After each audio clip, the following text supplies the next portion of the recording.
Well, hello and good evening, everyone. Here at the Cosmic Labyrinth, we're back here again with myself, Charlie, and we have Tizzle, my co-host. Say hi, Hey, Tizzle. happy Mercury's Day, y'all. Yeah, and we'd like to also introduce our guest here, Hadiya Walters. So, Tizzle, would you like to kind Hmm. of introduce her? Hi, fam. Thank you so much for joining us today. Oh, my pleasure. Uh, yeah, I have to give some backstory really quick before we get into the interviewing vibes, and our origin story. I was I was working, I believe. Yeah, I was working. I used to be a brand ambassador, and I was at Lassen's off of Wilshire. Angelinos, you know where I'm talking about. And I was making something look nice on the shelf because that's what you do as a brand ambassador. And then all of a sudden, this like wonderful goddess just came up to me and was like, "Excuse me, I just wanted to like hand this to you." Yeah, and gave me a business card. And I was like, "What? What is this?" And it was so beautiful. Lock Darling, right? And the logo was fresh. Her hair, her locks were on point. I remember her skin just glistening, and then she smelled good too. Y'all know I do perfume stuff, so the scent is strong. I remember the smell, okay? And she just had this really beautiful energy, and I was like, so then I actually hit her up.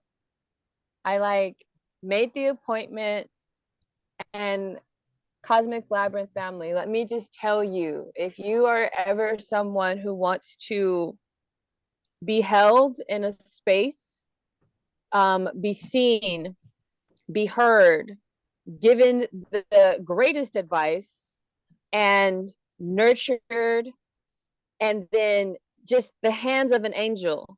Okay. Y'all can tell I haven't seen her in a minute. Okay. But it's okay. It's okay. But I just, her soul, it's so powerful, and it permeates in how she connects with you and in her work.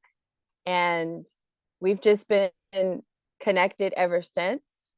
And we recently reconnected at a Black Circle event, and she just popped up on me, and I hadn't seen her, because of the pandemic. And my heart has just been full, and like now she's here on the show because y'all, what she's doing, what you're about to hear, mm-hmm, is revolutionary and game changing, like the Cosmic Labyrinth does. So thank y'all for listening to my little introduction to my beautiful soul sister, Hadiya. What a wonderful introduction. Thank you so much. Oh, you're so welcome. You're I'm so blushing. welcome. Okay. Good evening, everyone. I'm Hadiya, also known as the Lock Darling. And I am just so thankful to be here and to interact and join the Cosmic Labyrinth movement. So thank you so much for bringing me on this evening. I so am excited for this conversation. I love it. I love it. So let's jump right into it, family. My first question, in a sense, is, Did we want to go through the astrology first? oh, do we Yes. want to do astrology? Yeah, let's do Yeah. astrology. So let's do the. Pause, y'all. So we'll start in a bit. And then Hadiya, you get to really experience kind of also like astrology, right? Because that's something that you've been also learning about. Yes. So good. Thank you for the reminder. I was ready to go, Charlie. I Like I got know, I know excited. you were. I was like, oh, let's do it. Mars, my Mars, you know. So this is set in Houston, so we can kind of look at it in Houston, but it's really just 2 hours off. So it's really collectively also for about this energy will last depending because astrology is very cyclical. So a lot of the energy will probably be consistent for 2 weeks. So that's why when we do a forecast, astrological forecast, is good for 2 weeks. However, when people do hear it later on in time, whenever they hear it, sometimes the meaning around the astrology alignment could also be very meaningful, or it's like astrology is not meant to be like set in one time, but it could actually travel in different kind of dimensions. So, Mm. and it works really well because we have a very beautiful trine going on here. And It's so obvious. I'm like, what? Pisces, yes, yay! exactly. And with the Cancer rising here, and now it's actually trining with Pallas Athena, but it's at 25 degrees, so it's pretty high degree where it's usually a galactic degree. So Pallas Athena obviously is, the Greek goddess of wisdom, right? No, of like war. So, but it's a very powerful planet here, and especially when it's, I mean, connected to this water energy, right? Divine feminine energy, y'all. It's divine feminine energy. And I just want to add the fact that it's in Cancer, then you have Pisces and you have Scorpio, right? It's going within. This is not something that's going to be really bold and external. Inner work is what's really coming through right now. Yes, definitely. And inner work will really help because it's a very like if you want to do the inner work which you have not done, the waves will naturally ride you with it. Like you can do inner work any time of the year. However, some days when there's a lot of fire energy, that inner work will sound like you're getting punched in the face. So if you want to have motherly energy while you're kind of going through shadow work, it's a really good idea to do it around this time. So anybody who's, interested in like doing some, and this could be just simply like writing a letter to yourself about like what has hurt you in the last couple of days, and how can you mother yourself into healing that energy, right? Charlie, I'm y'all, what has hurt you in the past year? Okay. Don't just half step on the days. Really go in. Okay. Don't be doing Charlie, don't be trying to give people a pass. Pisces, not calling me out here. Look, Y'all, okay, for the look. hey, some And of it's us in the got some ninth Y'all house. trauma had in a the good last couple day. It days. doesn't apply. Otherwise, yes, the trauma for a whole year, that's some deep stuff.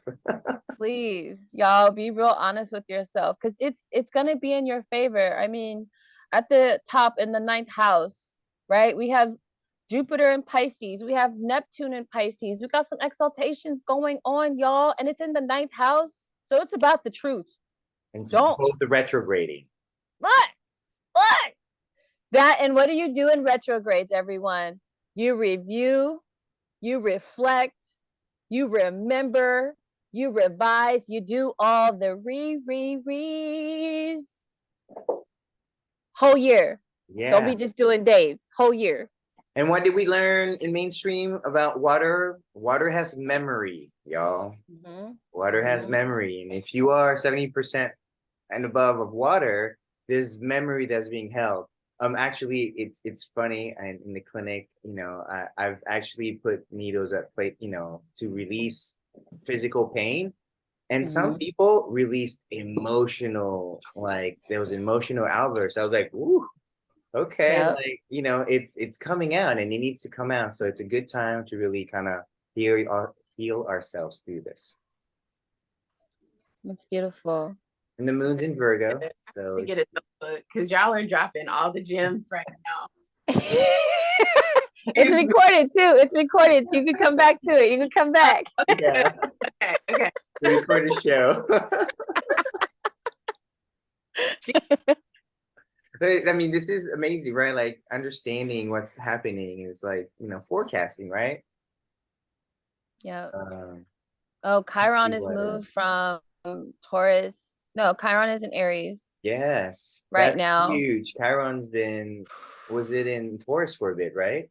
Yeah. Yeah. So from Taurus to okay, so where the financial things are going on to collectively, I think now it's, I mean, war. It's Oh my collectively going goodness. on, right? So Oh, you can see there's a lot of conversation, and it's, war really is arguments of egos and saying who has what, right? And so a lot of this energy is also making us reflect on like we talked about how many conversations of wars to end all wars. It's every war is war to end all wars, right? And so this reflection lion. of Chiron in Aries is kind of like, hey, let's review because slut. I mean, this is why the water energy is here. It's like let's heal, and once we heal, Mm-hmm. do we still want war? Like, really, Mhm. y'all? This is really powerful to see the trine, and with my Mercury being in Pisces and my sun being in Pisces, I'm just like, this makes so much sense. I haven't looked at my chart in a minute, but it's all coming back to me. All right. Like, I'm seeing it. I'm seeing Yeah. it. Let's see what else we got. So I mean that also Mars Mars in retrograde in Gemini. So the Mm, masculine energy is taking a like a short break from speaking too much, probably, right? Like Gemini, mhm. and then it's like reflect, just be quiet, because the feminine energy is making a whirlpool in the world right now. So Yeah. you know, so it's like men trying to fight women right now would not be a good idea. Like, we're not No. winning, y'all. Mum's the word. Just leave it alone. Mhm. This is when they'll force you to go into quiet time when you're not speaking. So, Yeah. And Venus just moved into Sagittarius, y'all. So ooh, it's oh, like, what dang. truth? Look, it's 1 degree. What One degree. truth are you like operating in when it comes to your finances, Ooh, your homes, what makes you feel secure and stable, right? Divine feminine energy as well, if you want to tap into that. But like, be truthful, be very honest about this. And hey, look, I'm not saying it to be mad, but if some of your relationships end up shifting in some type of way, y'all see that Venus is in Sag. It was supposed to happen, okay? And it's in the fifth house. Like, you trying to have fun, you trying to just be bright and let your light shine at the same time. Don't be stifled, y'all. Okay, cut cut some cords if you need to. You see yeah. how, wait, is that Mercury and Scorpio? Yeah, look, have those tough conversations.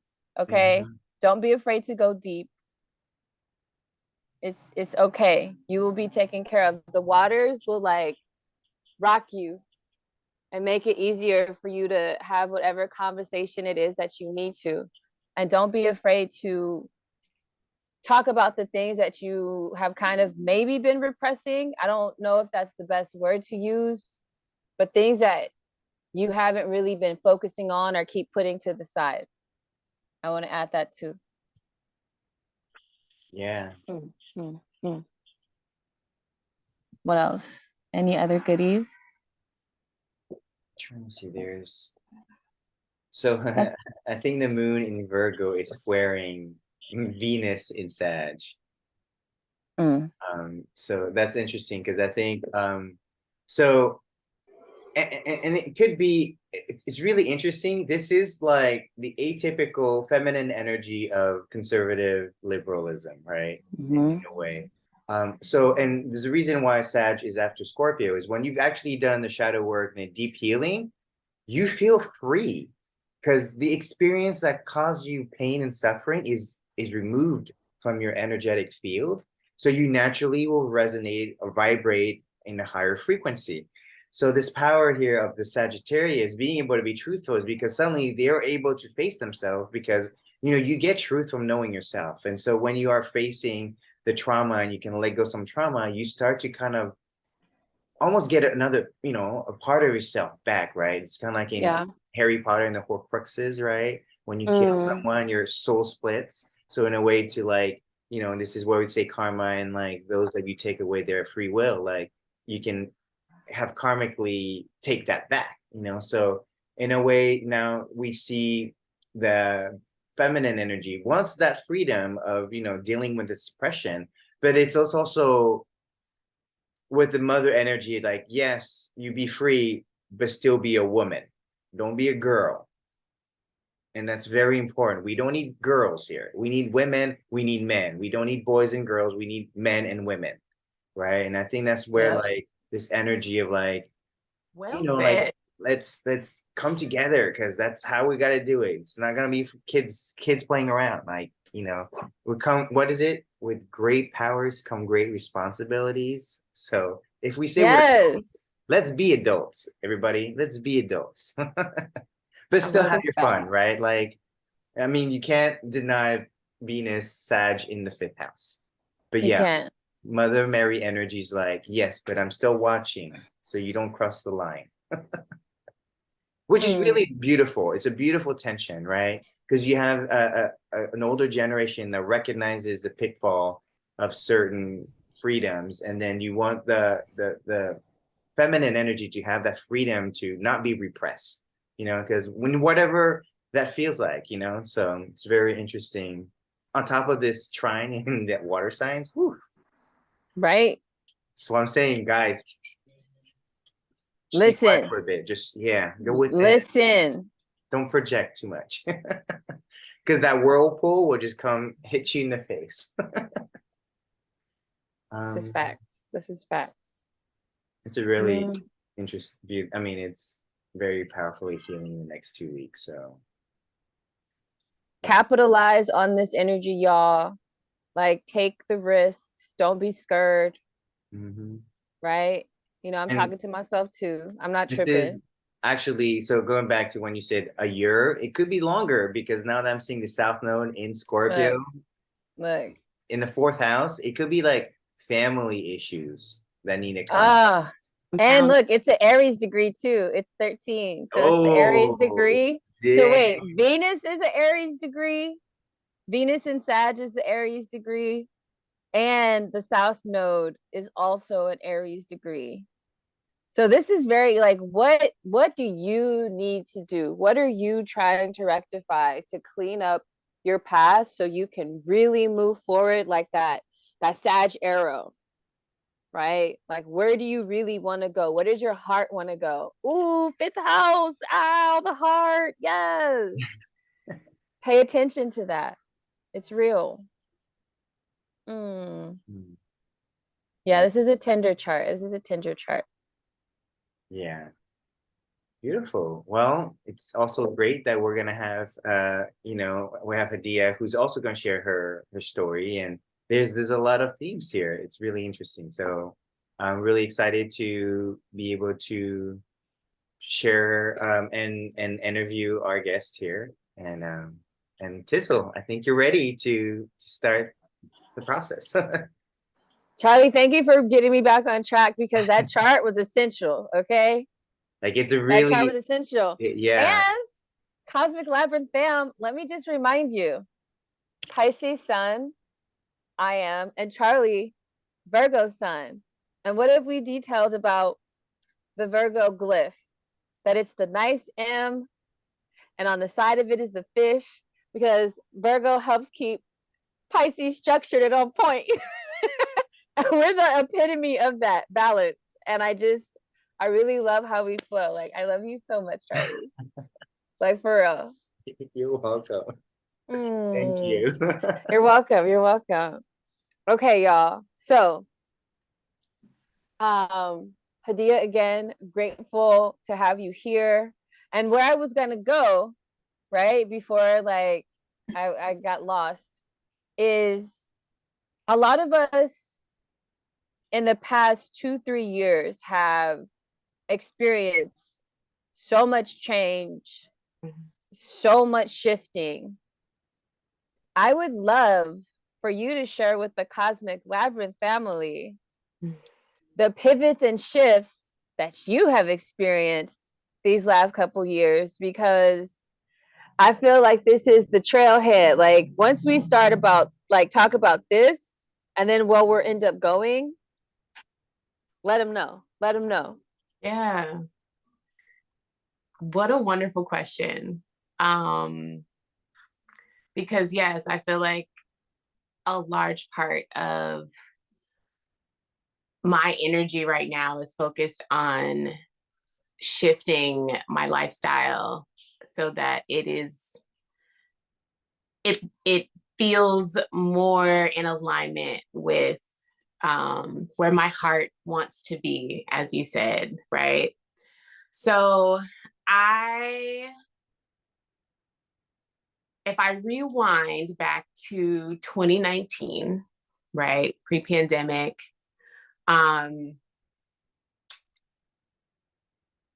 made the transition back to Los Angeles. I'd probably been in LA. I'm born and raised here, but have been on the East Coast for about 10, 12 years. And after having my first son, he was a year and a half. This is like 2017. I decided to come back to LA and build my own business starting from scratch. I was bi-coastal for a year and a half, traveling with my toddler, with my infant, then my toddler, before I decided to finally make the transition. And for 3 years, I worked really, really hard to, create a life for my family. And I had, I was able to, I had finally made it where, like, as far as I was concerned, it was my first taste of financial freedom. Everything was on auto pay, right? Like, that's the first goal when when you don't have it, and you're like, when I get it, if I'm going to be responsible, I like everything on auto pay. And my son was in a really great independent school. I opened up my own business. And just everything was, local. Like, my son went to school walking distance, 5 minutes. My business was 5 minutes from my home. Like, it was exactly what I said I wanted to do, exactly what I set out to do and achieve for myself and my family. And I was miserable. And I feel like it's such a common story. Like, you hear, rich people problems, right? Like, everything's great from the outside looking in. But I just really, as you mentioned earlier, Charlie, talking about Taurus energy, I'm a Taurus sun, right? I've been working technically full time since I was 12 years old. It's all that I know, right? And I feel like for a large part of my life, it was just how I avoided me. I avoided the conversations and the healing and the really holding the mirror up, just running away from me, right? Working so hard. And for the first time in my life, I'm like, this hard work has me in a place that, I feel like I've wanted to be for all of my life. And it just wasn't as well as it looked from the outside looking in. I was absolutely miserable. And I remember walking up the stairs and something happened in my head. My father became ill when I was about 12 years old. He had a brain aneurysm. And like, head injuries is something that is in my family. I'm like very triggered by head injuries, right? And so, or brain injuries. And so this one particular day, I had been dealing with issues in my business partnership, in my personal life, just a whole storm. And I just knew I was moments away from having a brain aneurysm if I did not make a serious change. And I had been sitting on this cleanse, actually. It was a full body cleanse. Really quick, I have to tell this little detail because it was such a disappointment when the pandemic happened.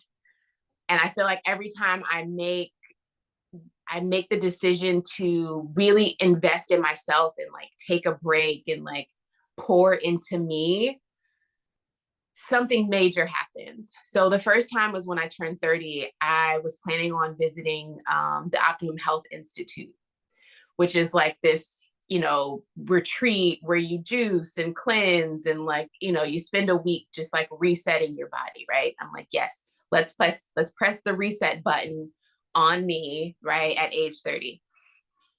And then I got pregnant.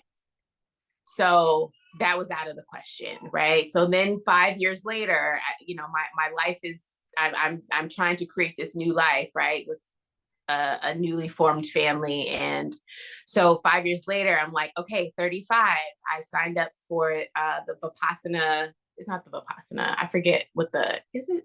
I don't know, but it's the silent retreat. Yeah. Yeah.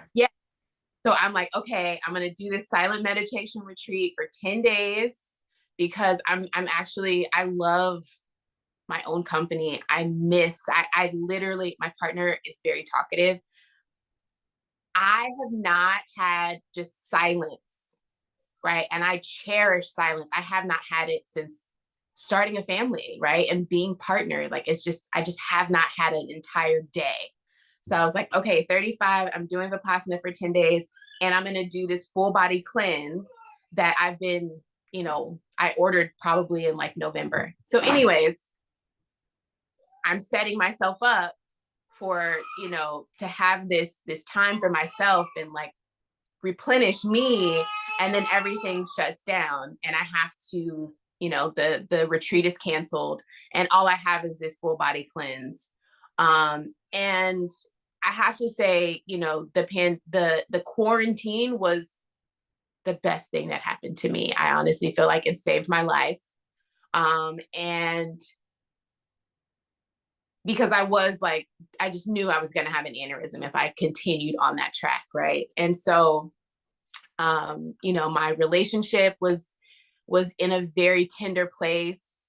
And just my business was as I was doing well financially, but my partnership was not in a good space. And so, just sitting down and being forced to get to know my children and get to know this man that I've partnered with full time, right? Like getting to know me full time. Like we had nothing to do.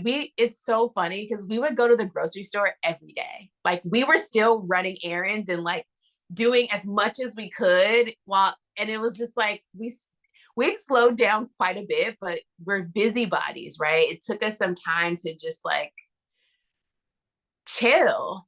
And I did this full body cleanse. It was the most transformative experience of my life. It was the most spiritual experience I've ever had. And I feel like, I've always circled around and around like metaphysical teachings and, just all of the things, right? I've had experiences I went to church when I was younger.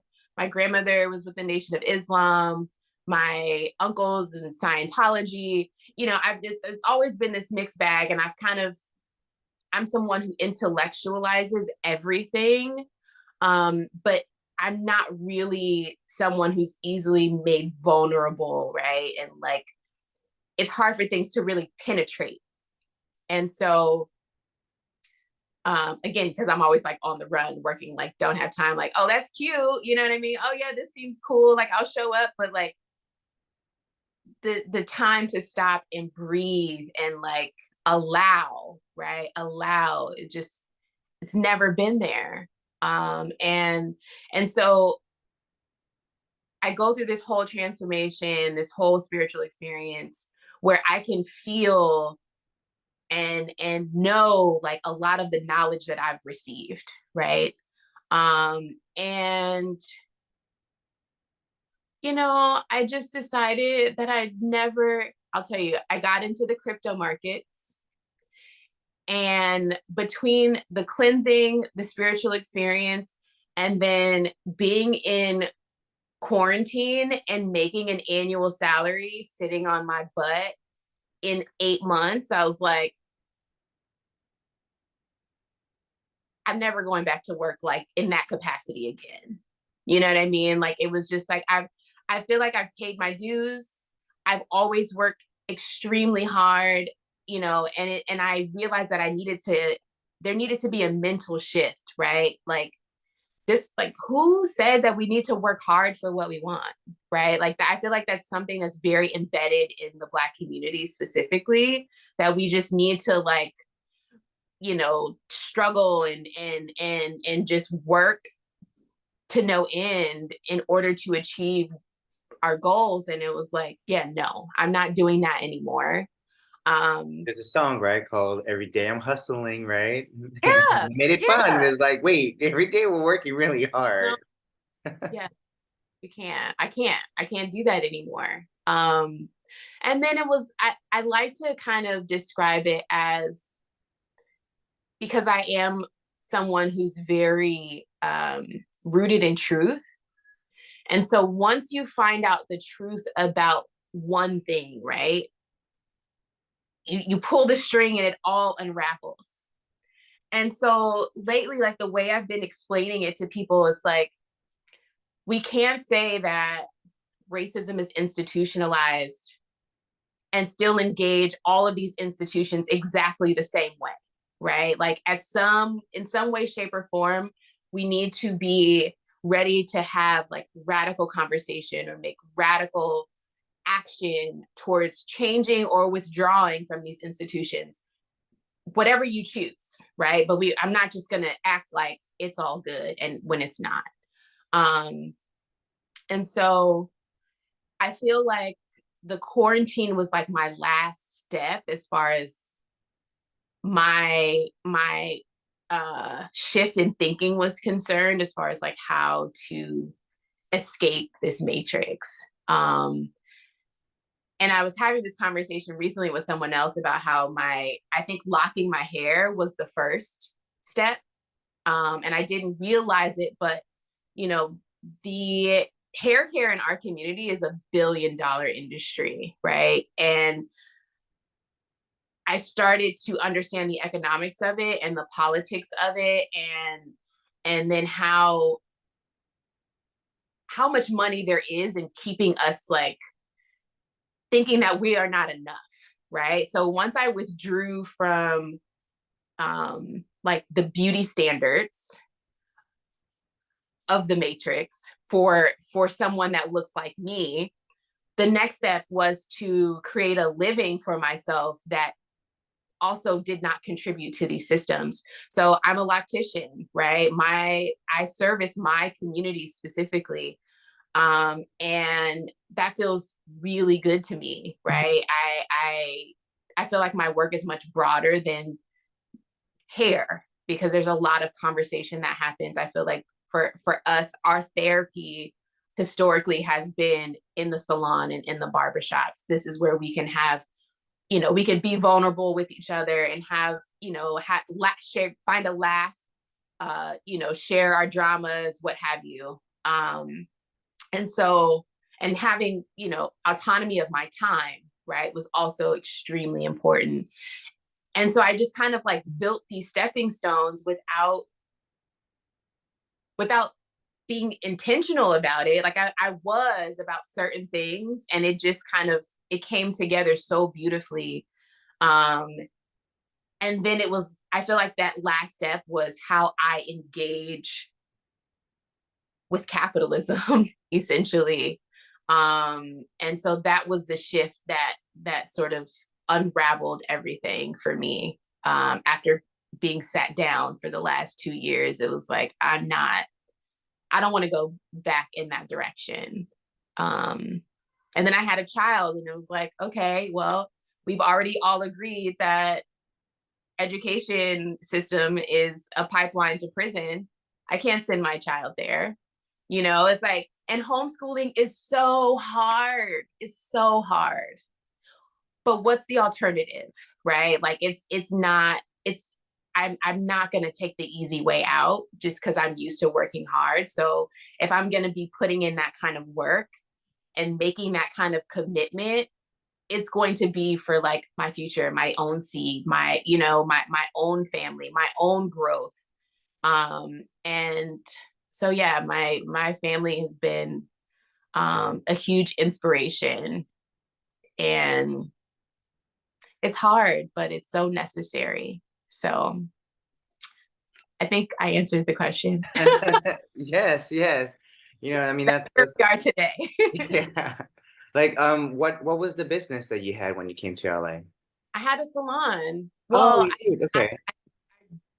built my business and then eventually opened up a salon. Got it. Also, so did you, I mean, was that hard in California to, because weren't they like not allowing people, wasn't that a whole thing with like people going to salon and they weren't allowed to because that was gathering people, right? Absolutely. Absolutely. Yeah. We were open for 9 months before everything shut down. Okay. So so that affected your business quite a bit. Yes, it Okay. did. Wow. Tremendous. Okay. Yeah, it's really interesting. I mean, like, we talk about like leaving the matrix, but a lot of times people are like, and where are you gonna go? And that's the really tough conversation that when we watched the movie, we all loved it, but like we're like, but I ain't leaving the matrix. I don't know what that means. So Yeah. I think now COVID was interesting because it kind of like shut all of us down. So you go, no, you guys all need to figure out what the matrix leaving looks like together, and then Right. we'll start to like go back to normal, or you'll realize that you get to go back to normal when you want to, really. Mhm. Well, Yeah. And that is all. it can be overwhelming when you think about it comprehensively, but only in retrospect am I realizing that I took steps. It wasn't, I always knew that something I did not fit in, and I had alternative ideas about like what was really going on and what the truth was, and how it didn't add up, but I didn't have it all figured out, and I definitely didn't have a lifestyle all figured out that was, apart from that. But you just take one step at a time. So tell us more about what are some things that you're doing now that's like leaving the matrix, right? I mean, you talked about homeschooling and choosing not to basically send them to jail, which is unfortunate. I agree. Education today, I also, and we're all on the same page on that. So this is why like this is a beautiful conversation with us. Yeah. So another thing, probably the biggest thing that I'm doing right now is we are converting a school bus into a tiny home on wheels. And, I just, LA is expensive. It's very dense, particularly where I live. And, you hear all this, it's like, I don't know what the future holds, right? I don't know if the aliens are coming. I don't know if the grid is is going to get shut down from an EMF. Like, I think we got a lot of zombies going on too. So there's a few apocalypses happening right now.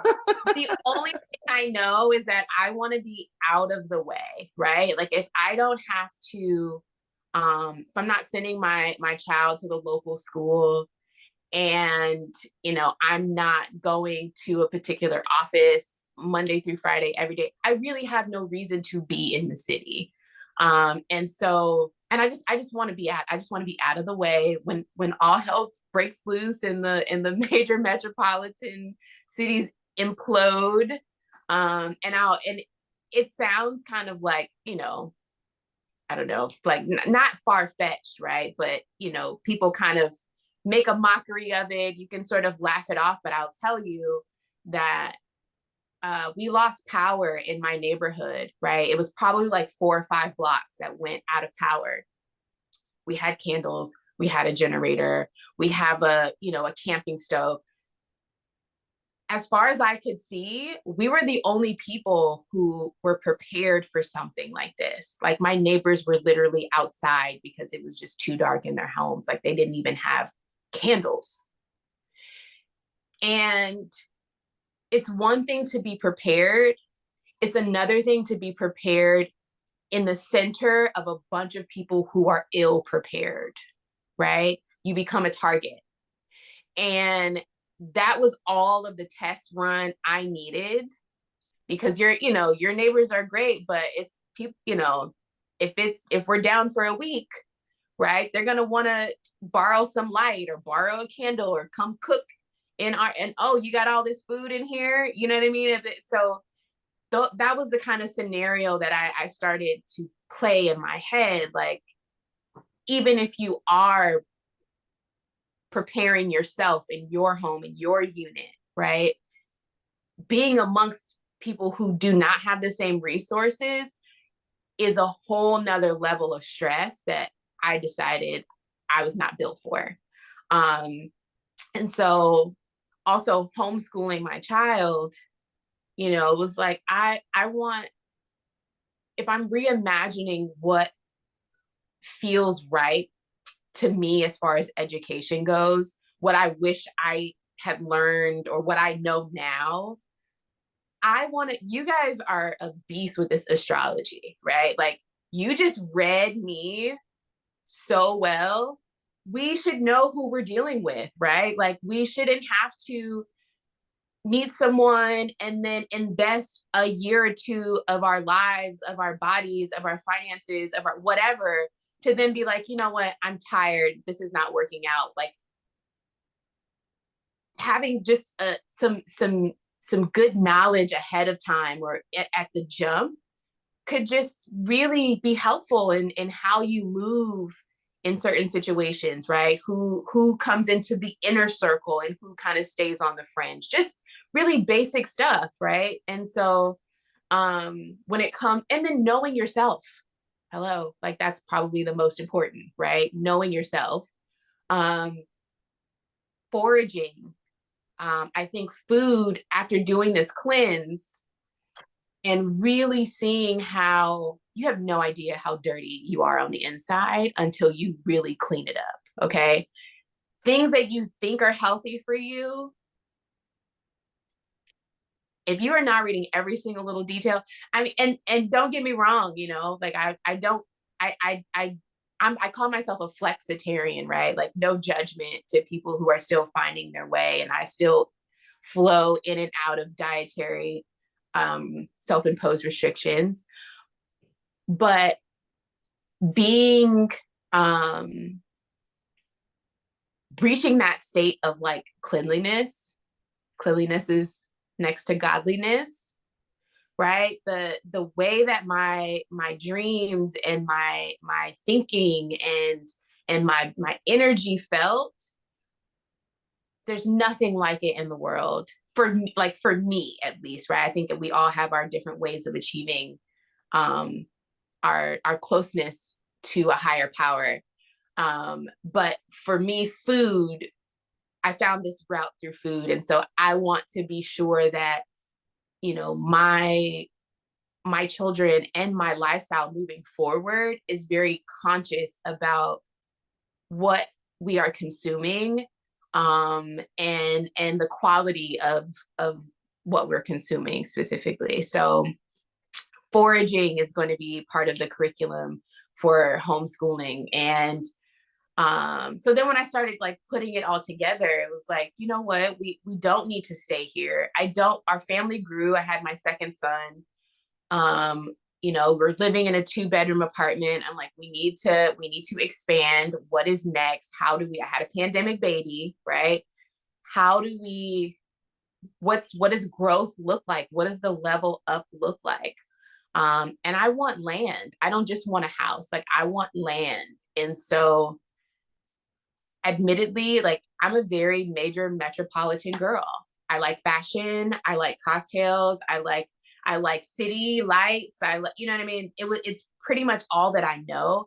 I also will lace up my hiking boots and be very comfortable in nature. And I just have a strong desire to know more. I'm not afraid, right? Like this is who I have been, but it's not who I am in totality, right? I'm totally willing and eager to expand my thinking, my lifestyle, my knowledge about things that are beyond metropolitan life, right? And consumerism and all of the things that come with the matrix. So we were like, okay, where do we buy land? And it's like, we don't really know anything except major metropolitan from east to west coast. And so it was like, well, we should take this time to explore because like we got time now, right? Like we said that we weren't going back to working 50, 60 hours a week.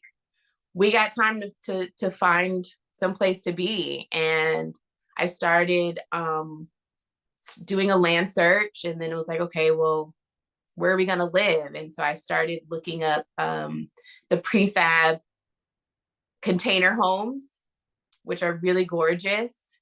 But it was like, I don't feel comfortable purchasing land to make this kind of investment in if I haven't seen it. So in my container home search, tiny homes started appearing. And as tiny homes started appearing, schoolies, which are the converted school buses, or, you know, they're comparable to a mobile home, those started showing up. And I'm like, aha, why don't we hop on this, explore the lands, figure out what resonates with us, what feels like home, where we want to settle. We buy land, we already have a place to live on the land, and then we can build a permanent structure from there, as, you know, at a pace or at a size that is comfortable for us. And it just seemed like the perfect idea.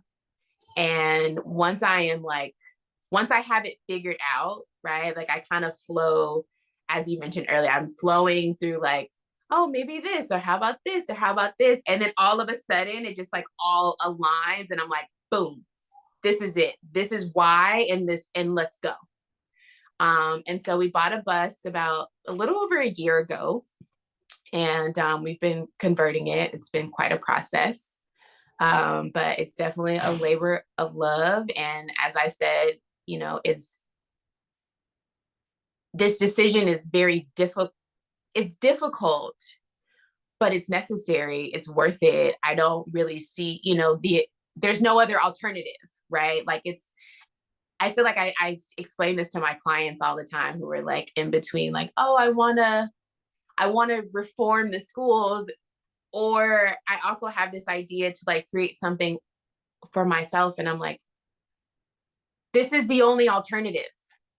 As hard as it is to go through this transition, there's really no other alternative. And I honestly believe that like continuing to be disillusioned and like think that things can change and you can like vote, and you know what I mean? It's like, I don't even have that kind of time anymore. I'm out. So the bus is taking me away, and I want to just, I'm learning with my children as well about astrology and foraging, and numerology is something that I want to teach them, or I would like to learn. And then of course, like all the, you know, all the necessary survival skills, tying knots and climbing trees and all the fun stuff. So yeah, that's the mission. Thank you for sharing that. I love for everyone to also know that Miss Tizzle and her story is, her name is from Miss Frizzle from the Magic School Bus.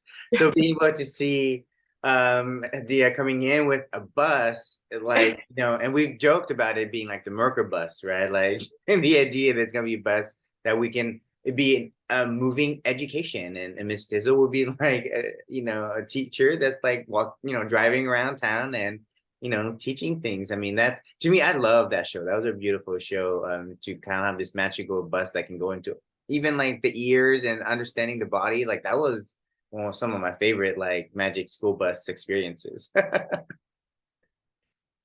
So good. Thank you so much. Like, I'm so inspired by this journey you have embarked on, especially as a Black woman, because that says so much about where you're thinking and like where you're going, and then the example that you'll be, right, for other people to not be afraid, like you said, and to like take charge and to embark on this like forever life-changing journey. Like, so good. So good. Thank you. Oh, you're welcome. You're welcome. I wanted to ask another thing too, right? We've had so many deep conversations, and a conversation that I think is kind of like touchy for people, but is like really important to your heart, is like holding space. But not even just holding space, but like holding space when people are grieving, holding space when people are like going through really, really hard times. And like, I just, anything that you want to share about that passion of yours, and like any, like, to inspire anyone else out there listening who has that same type of heart, but maybe not sure how to go about it, or like where to go, or like how to even tap into that energy. Okay. So I think there's different ways to hold space, right? I am definitely a warrior spirit. So I will hold space for you.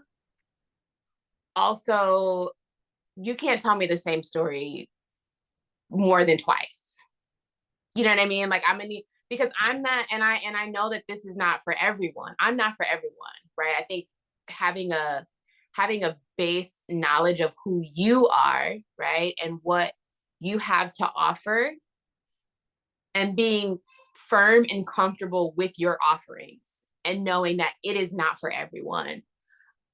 I hold space for people who really want to be inspired and are really looking to make change. I am not the person that holds space for people who just like to complain or like want to be miserable. And while people are not very likely to admit that about themselves, it's a huge part of our culture, right? Like, American culture is just very self-loathing.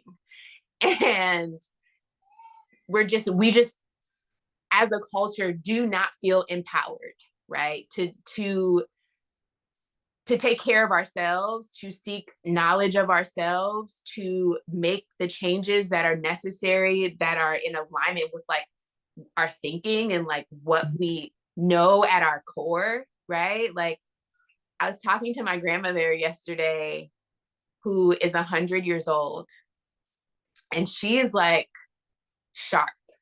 She is sharp, right? Still, she just finished her memoirs maybe like 3 or 4 years ago. She was an author. Anyway, we kind of briefly veered towards politics and this idea of the lesser of two evils. I'm like, that's not a strategy, right? Like, this very limited thinking in that we only have two choices, and we only, and the choice is the lesser of two evils. It's like, no, actually, you have way more choices than that. Whether or not, and it's so important that we all understand that about ourselves, as opposed to being like, well, this is the prevailing thought or the prevailing idea. Like, no, like I do not accept that for myself. And after being that for so long, right? After having that sort of clarity and also being vocal, you start to attract people that resonate with you. But I think the first step is to be very clear about you, right? Self-knowledge in any good book, right? Like, know thyself is the number one rule. Know thyself, right? And so I'm very like, a lot of people are getting readings and like getting into astrology. All it is confirmation, right? Like, you're not really, I didn't necessarily learn anything new about myself. It was just like, yep, that's me. You gave me the language, right? Because I feel it, and maybe I haven't had these exact conversations all in one sitting. But all of this I know about myself. It resonates, right? And after so long of like being in a space where you have a knowing, I feel like I'm at a point now where like my what is it? It's like a divine wisdom, or like, You know what I mean? It's like I know things that I've never heard before. I know truth when I hear it. I know goodness when I hear it. Like it's second nature. Just like a two-party system is second nature to people that's all they know, right? Like I've expanded from that. And so it doesn't, nothing in that wavelength resonates with me anymore, right? It's just knowing, it's like I know me, and then I also know that beyond and also within me, there's so much I don't know. So I'm always receiving information as a student, right? And then I take inventory, like, this resonates, this does not. This makes sense, this does not. And I think you'll find that people who resonate will be attracted to you, and people who are not able to rise to the occasion, right? Or to, really receive that inspiration or that gift that you are here to share, if they can't receive it, it wasn't meant for them. So I've been, after not working for 2 years, and then I had a pandemic baby, I was very slow to come back and start taking clients again. And there are people who still don't even know I'm back. I did send an email out most recently, and they're like, oh, how long have you been back? I've been back for almost a year, but if you didn't hit my phone, you did not know, right? Like, if we don't have the kind of relationship where you're like, are you, I'm waiting for you, or, we have some sort of friendship outside of the fact that I do your hair, most people just didn't know. And I was totally fine with that. And there are people that I don't want to see anymore, because I'm not offering the McDonald's of locks, right? Like, this is not a turn and burn situation. Like, if there's not a feeling of reciprocity, right? If I can't have a conversation with you and feel like I've walked away having a deeper understanding of like who I am, or the world that I'm dealing with, or I haven't, you know what I mean? I love when people are like, oh my gosh, like, you're right, this makes so much sense. Like, when I see people's light bulbs go off, that does it for me. You know what I mean? Like, it's better than sex, okay? It's great. It's great. I'm like, yes. And that's how I know that this is a gift of mine. It's like, everything in my chart was so on point. I do it because it is so much more than the money, right? And it's so much more than the hair. And then on top of it, they're like, oh my God, I look so good. And when you look good, you feel good, right? And then and then also, you just got like a major key to the internal. I mean, I feel like I'm doing my damn job down here, okay? And now I'm in a space where I'm like, I'm ready for like all of I've given the game. I've found my tribe and people who I can, I feel that reciprocity with, and now I'm like ready to really receive the cosmic wisdom, right? Like, I'm putting it out there, and like, now I need that level up to kick in. So stay encouraged, be encouraged, people. It's gonna happen. Just know that I love it. Alternative. Like, what are you gonna do? Like, keep working 9 to 5 and sending your child to public school and eating crap? Like, it's just not, you're not happy.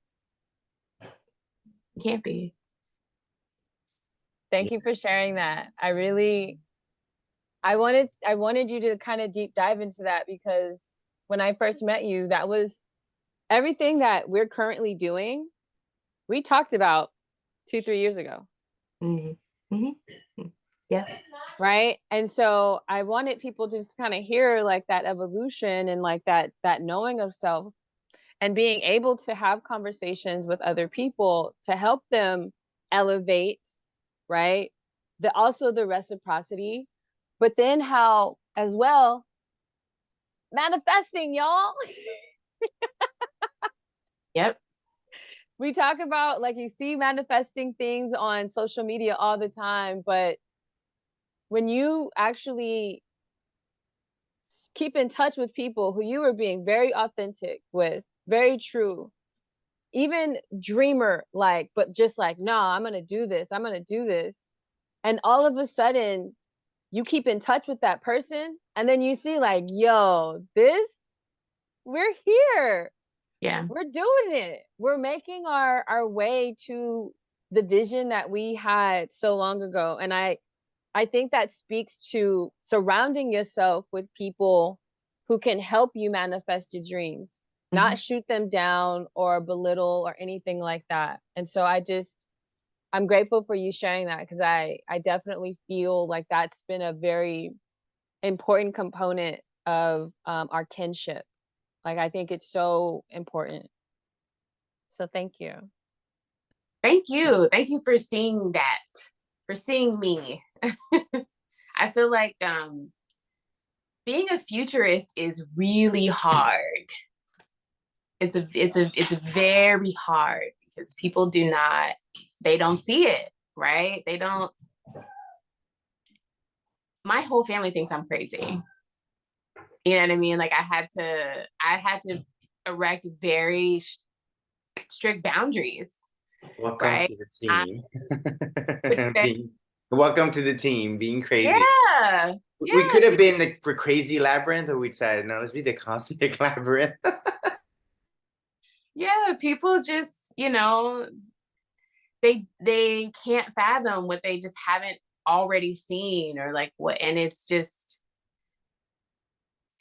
so crazy to me. I'm like, when you think people have an idea or a clue, because this conversation about, like, where do you see yourself in 5 years, right? Like, where do you see yourself in 10 years? Certainly you're incorporating where the economy is going. What is the current data for education? You don't have to be a genius to know that the way that we matriculated through school is not going to be a winning recipe for my children. It's just not. Things have shifted so much. And if I'm not thinking about, what the future is going to look like, so that I can figure out how to best equip my children with the knowledge, and I'm still going to get it wrong, right? But at least I'm not thinking about what I did and it worked for me, right?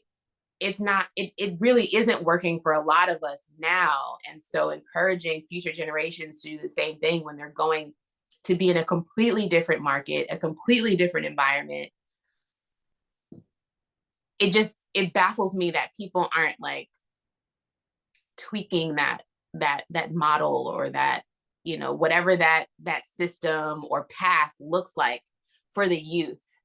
I'm not grooming my children to go to college. I'm like, I'd rather groom them to, be entrepreneurs and multimillionaires before they're 18, because it's so possible. There are children my son's age who are already multimillionaires, and they're doing what they love. They're unboxing toys, right? They're playing with toys on camera. Like, they're doing things that children should be doing, and they are winning, right? Like, they're super successful at it. And it's not all about the money, obviously, but it's also not about the debt. So. Right. We're still here on this earthly plane. Right. And that's one of the currencies. Like, yes, we all know, like, energy is the currency. However, we've also agreed to this other form of currency, and it's like maneuvering that. Right. And just knowing it's another type of energy, but then, yeah, it's exactly what you said. Doing what you love. I think that's the future. Doing what you love. Art. And it's sad that it's not a thing we're taught to do, right? Like, in any context. And it's really interesting that when you have conversations of homeschooling, most of the people usually will say, well, how's the socializing? I'm like, yeah, the question should be asked on you guys, public school and private school. Where does bullies come from? Always from schools, private or public. It doesn't matter. You put a whole bunch of random kids together in a place where like they don't know each other, right? It's like that's not the greatest place no matter what situation, because they're removed from their family and forced to be around stranger kids who are all trying to figure it out too, right? And the whole idea is like, go figure yourself out. We're going to take this manual that talks about who you are away from you so that you can figure out who you are blindfolded. Like, and this is why you have kids projecting on other kids who to be, and that's the whole idea of bullying. And it's like a greater energy overtakes an energy that's going to take longer to kind of mature and progress. So it's I feel like the future of education will not be in like the settings where someone is telling you what to learn. Definitely. So it's exciting to, I mean, you're basically like, a parent that we also, right, want to connect with, because you are looking for, the option besides school. And it should not be like a third option, a fourth option. It should be like 1,000 options for the type of parenting that we're going to have in the future. So, I think it's very exciting for us to be able to have the conversation with you, and for you to be a parent who's asking all these questions, and that really allows us to frame where the curriculum could be at. Yeah. I think for so far, right? Of course, language arts and mathematics are going to be super important. And when I tell people that I homeschool, or whenever I start a conversation about homeschooling with parents who don't, and I said it myself at some point, like, I'm not a teacher, right? Like I have to leave that to the to the teachers. And my thinking really shifted when it was like,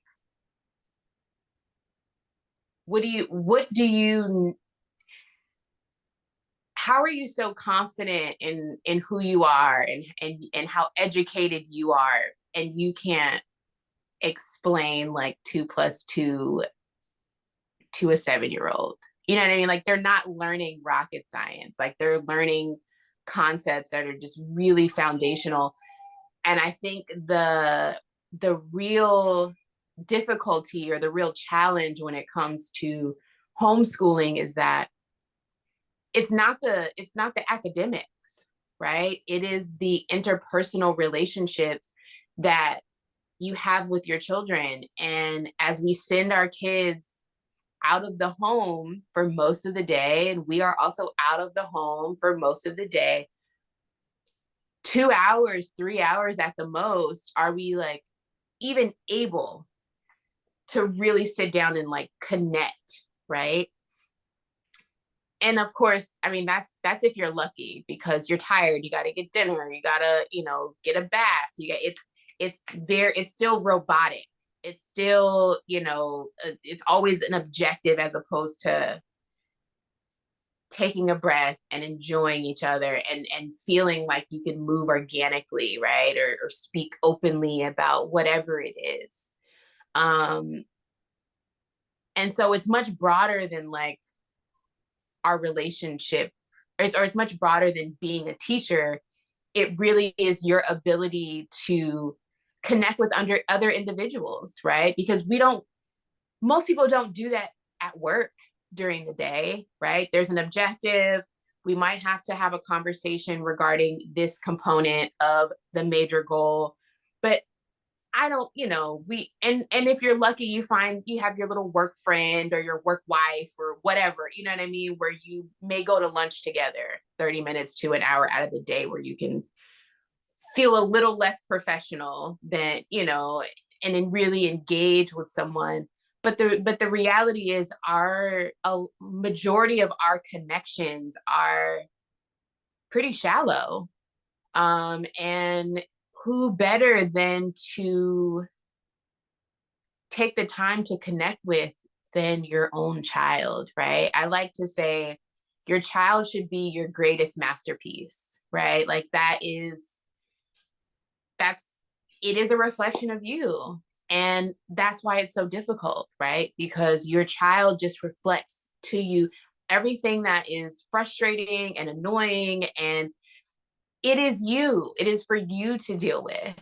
And a lot of people just aren't ready for like who they are, right? Or they're not ready to like face that shadow, or make the tweaks. But I'm always up for a challenge, and boy, is it a challenge. It's funny when you think of like facing your shadow, and it's a mini version of you, like, ah, damn, this shadow is gonna rock me. It happens every day. Every day, I've been doing it for a couple years now, and I can't say that overall, like it's gotten that much easier. Through most of the pandemic, we just did school online, right? So I still had some structure to follow. But I'm starting to pivot and find a lot more fun and like joy and playfulness in curating lessons that, and events and activities where we can learn together. So yeah, it's a team effort. Yeah, I feel like even like making games, like we need to make games that are family oriented. I think there's too many games. I was making board games, and there's a lot of like you against other players, right? But like, where is the ones where like, no, it's like a family, and maybe like it's survival together, and everyone use their skills together. Yeah. Yeah, that would be amazing. I love this. Okay, and my last thing. Recently, Cosmic Labyrinth had an event in Santa Monica where we did a sound bath. Mm-hmm. And I'm not saying it's rare, but it is. We rarely get an opportunity when we do our show to have someone who, yes, you're a Cosmic Labyrinther, right? But on that day, you came just as a participant, right? And I would love for you to share with the Cosmic Labyrinth audience just your experience, how you felt, and like any type of anything you want to share about that moment, like the sound bath in Santa Monica. So I was telling somebody about my experience, and the first thing they said was, it is really difficult to do a sound bath outside, or to have it be, really good anyway, because noise, right, just kind of escapes. I've had a couple of I would say a little more than a handful of sound baths in my life. This was hands down the best experience I've ever had in that world. And I also want to say, like, my mom and my godmother were massage therapists, right? When I was a child, I've been receiving, I was like their student, like they practiced on me, right? So I've always like had access. I'm not gonna say I got massages all the time or had a standing appointment or anything, but I'm very aware of several healing modalities and like their effects. And back to what I was saying about, I can intellectualize it, like, oh, I understand the idea of frequency and vibration, and how, everything carries a vibration, and sound can tweak, and, I get it. I can intellectualize that. But this was the first time that I experienced it, right? Like, now I know for sure I emerged from that sound bath. I felt like I had an excellent full body massage.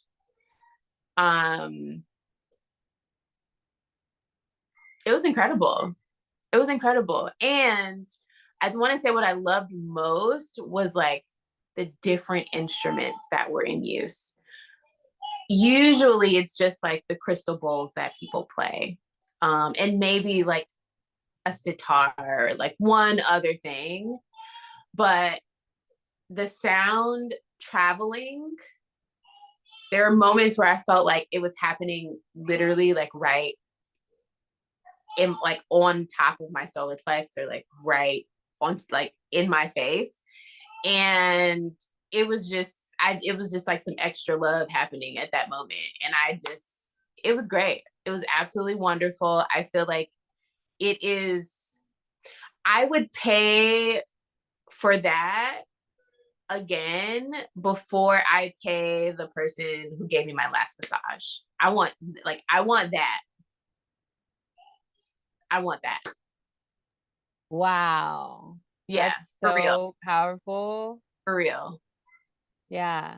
And I appreciate you sharing that, because, you know, I have an insight timer where I play my tongue drum, and my entire thing on my sound healing page is silence is a privilege. And so many people take advantage of that, like, oh, I can't meditate unless it's quiet. Oh, I can't reach like the pinnacle if it's just not super quiet. And I'm just like, I think about just like places where people are doing amazing things, like bombs are being dropped. Yeah. They still do their prayers, they still meditate. Mm-hmm. It's not an excuse. And like in our culture here in this country, it's like it's become this very Western, Eurocentric, like if it's not this, then we can't do it. And I'm really grateful for you sharing about that experience, because y'all, if you went, there was a flag football team playing Listen, on one side. say, Look, tell him. I was just about to say, not only is it difficult, apparently, I don't know, but when I spoke to the expert, apparently it's really difficult to have a really good sound bath outside. Not only was it outside, there was a farmer's market, a basketball court, and a flag football practice, all like 360, right? Like on a busy street in Santa Monica. Where I was like, they're about to run over me with this flag football. Like the football is coming, it's here. Like I probably could have reached out and touched somebody. Okay. So to have all of that and still find the space to release, or have that, you know, have the vibrations vibrating in that way, it was incredible. It was incredible. Thank you. Kudos to y'all. I will also add, because I do feel like a lot of people make a lot of excuses as to why they cannot find that space, or that, you know, make that commitment. What I will say is that, you know, there is sort of like a learning curve, right? There is this, if I am out of meditation or out of practice of meditation for an extended amount of time, it takes me longer to find that place. When I'm consistent about it, I can go there very quickly. And you can almost, you know, I feel like there's not enough conversation about how you can live your life in meditation, right? Like you can move in a meditative state. Like meditation is, I can twist hair meditating if I want to, right? Meditation comes in so many different forms. And so I think the only key to finding that space of clarity and peace is consistency. You have to consistently commit, period. I think it's a self-awareness, like that strong self-awareness is what meditation is. Actually, you know, it's funny you wrote that in the chat. Thich Nhat Hanh was my main Buddhist monk, like I grew up with. Like, you know, I went to France and everything, like in his little, you know, retreat centers. So I'm very much connected to, you know, I grew up like meditating with him, like constantly. Yeah. So when like we did like walking meditation, everything was meditation after, and so you grew up with that, like to me, it's like I'm always in meditation, you know, it's part of like being aware what's happening around you. So that's why it's beautiful that there's so many ways to meditate. And when people like shoehorn you in, and like you're missing the point, like because meditation is not only one act, it's the, you know, it's being, you know, just we have to practice being, which is, you know, where we're talking about now, know thyself. You know thyself, you're meditating on who you are, you know. Yeah, my first experience that I consciously remember achieving that, it was a Tai Chi class that I had in college. And it was like, once I feel, even when it comes to yoga, right? I feel like a lot of people go through the motions and they definitely can see the effects physically. They might feel, but connecting the breath and the mind, and like that once it becomes real meditation, it's like it's a whole nother level. So yeah, you don't have to be Snuggles. quiet. Oh, Charlie, I love how you just dropped that. So just like, oh yeah, like we meditated together. What? How Yeah, we've never had this conversation? Like I my read my so many of mom his books. loved, yeah, my mom loved him, and so we just were around his, you know, my mom followed him a lot, and so she just brought us along, and so I was very fortunate to have like a very close connection with him. What a blessing. This is, I just want you to know, this is another like cosmic connection that we have, because he's been such a thing for me. And he's also a part of like why I say silence is a privilege, and also how I infuse meditation into teaching and teach teachers that it's not just about getting in lotus position and crossing your legs and mudras. No, it's literally taking the time, like check in with your students as soon as they walk in. Go to every single student, look them in their eyes, give them a hand hug if they don't like real hugs, but connect with them in a way so that they know you give all the fucks about them and their journey, Mhm. right? Wow. I mean, This, mm, his teaching was like before we started to use it, like be present, be here in the moment. Like he brought all that in before like it became a very big trend here in, you know, modern Western worlds. like I like how you almost called it Europe. I mean, he started talking about European earlier, and I was like, oh my god, I had it in my head. It's real. It's real. This conversation today, y'all, has been so, my heart, like my heart chakra is like, I feel just really lit, and I'm so grateful. Hadiya, is there anything else you want to share? Like, how can people get in contact with you? How can they stay in the loop about what's going on with the buzz? Let them know, and we'll make sure to put it in the YouTube Description. box at the Yeah. bottom of the video. Definitely. So you can follow us on all social platforms at Lux and Found. It's a play on lost and found, right? We're trying to get lost from this matrix, but it's LUXXE. So it's two X's. Lux and Found. Most of our content right now is on Instagram, but we're on TikTok and YouTube coming very soon.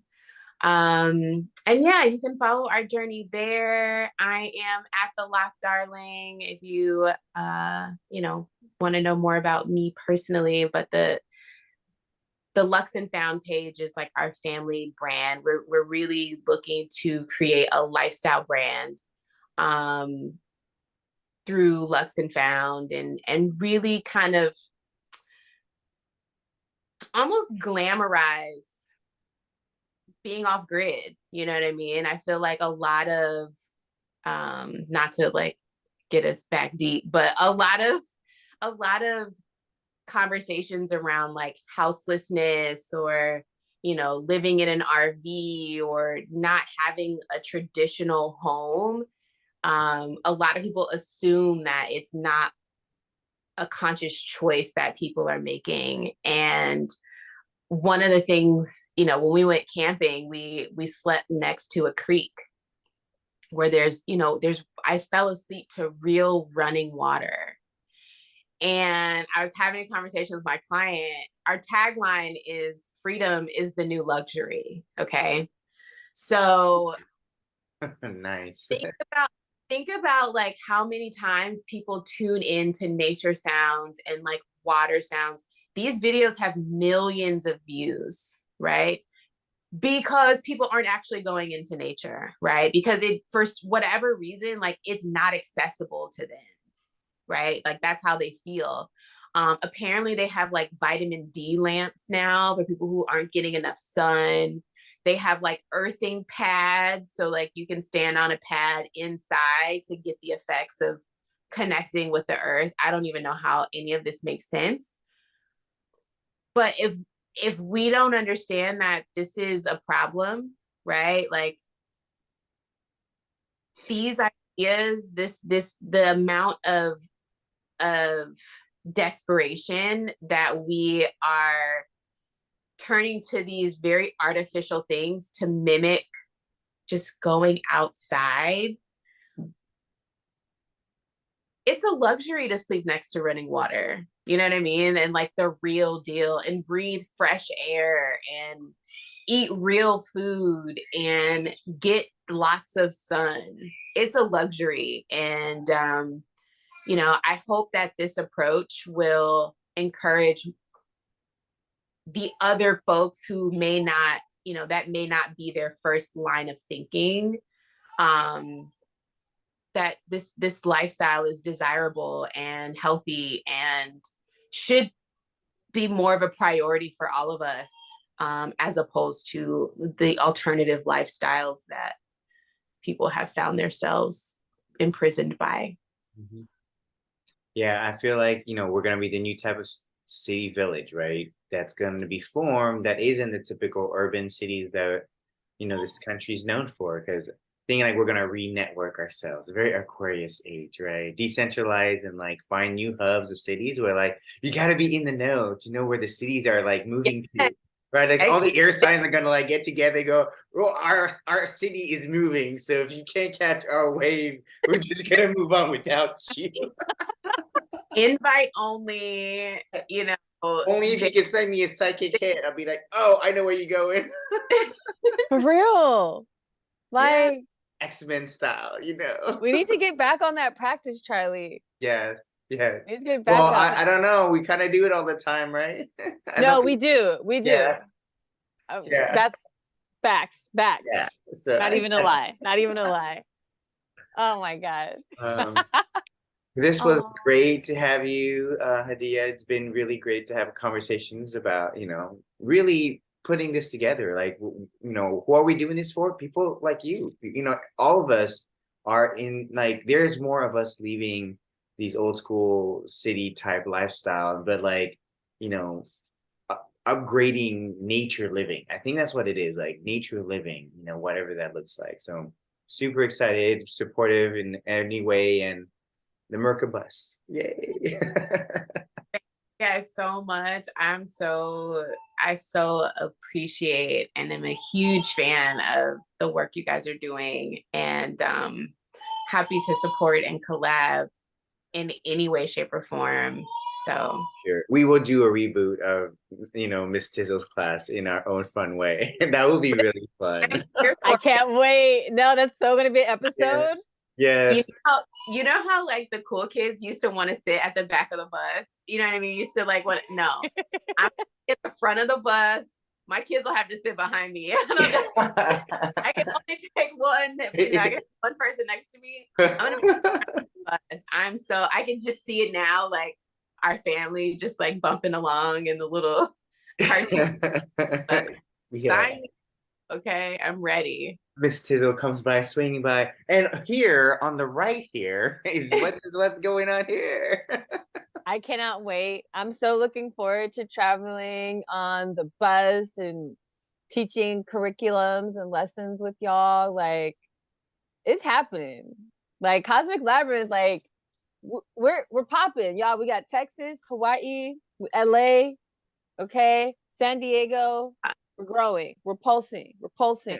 Yeah, nice triangle, right? All right, fam. Well, thank you, everyone. Thank you for tuning in to the show, and until next time, love you, everyone. Bye. Thank you. Do your work, y'all. Love you.